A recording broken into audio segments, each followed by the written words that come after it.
ketika naik transformasinya BPDMI ke PDMI, ini momentum yang tepat, Bung. Karena ada ekspektasi ya. Ya, bisa jadi ekspektasi. Ini momentum yang tepat dalam membangun paradigma baru. Membangun tata kelola yang baru yang lebih berkemajuan. Bahwa tidak cukup dia urus badan, harus urus kementerian. Bukan kayak gitu maksud saya, Bung. Bukan begitu. Merubah sistemnya yang keliru tadi itu. Sistem ini saya katakan sistem gagal. Kalau sistemnya benar, tidak mungkin 50% lebih memilih jalan ilegal. Kedua, tidak mungkin terjadi penganiayaan. Tidak mungkin terjadi eksploitasi. Adapun itu cuma kasusistik.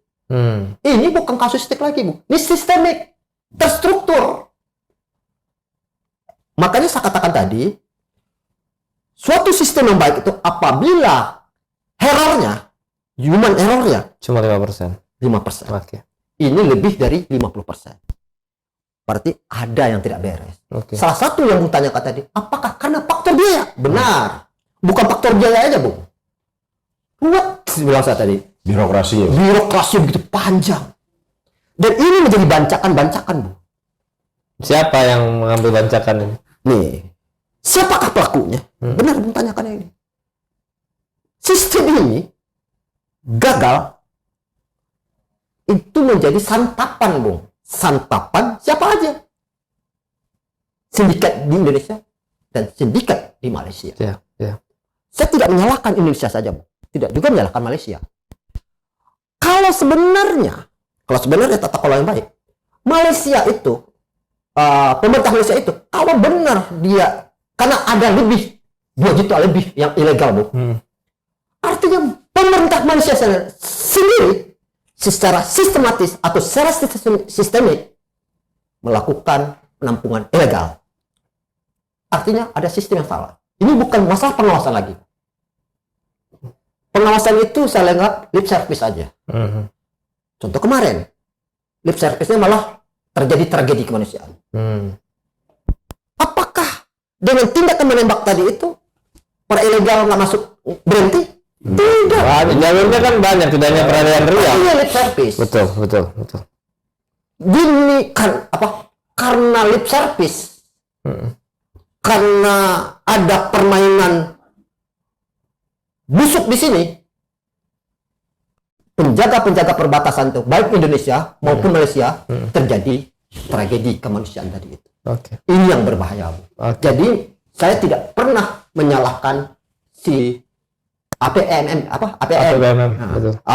ini, petugas ini. Mereka saya katakan juga korban dari sistem, Bu.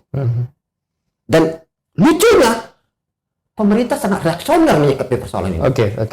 Tidak substansi dalam mengurai persoalannya, sehingga kita temukan titik persoalan. Karena ini saya katakan tadi, ini hukum pasar, supply and demand. Ini gini, Bung. Apabila tidak ada tenaga kerja Indonesia di Malaysia, itu busuk tuh. Ya, rusak ekonominya. Mereka. Dan ekonomi mereka akan terganggu.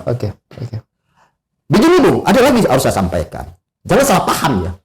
Apa perbedaan antara imigran Indonesia ke Malaysia dengan imigran Meksiko, Amerika Tengah ke Amerika? Ini ada perbedaan. Supaya saya bisa mengurai persoalannya nih. Imigran Indonesia ke Malaysia datang atau menyelundup atau disebut pendatang haram, mereka udah ada pekerjaan, udah ada yang disiapkan di sini. Beda dengan Amerika Tengah, mereka menyelundup masuk ke Amerika, ini tanpa kepastian ini, belum ada. Artinya beda kasusnya, Bung. Jangan dianggap ini sebuah merugikan negara. Di sini ada hukum supply and demand tadi itu, saling membutuhkan, dan mereka berimigrasi, udah ada dituju, udah ada pekerjaan dituju. Kecuali mereka datang ujuk-ujuk nggak tahu kemana mereka bekerja, tidak ada, Bu. Ya, Bang Asri, saya sempat tinggal 6 bulan di Malaysia pada waktu itu, dan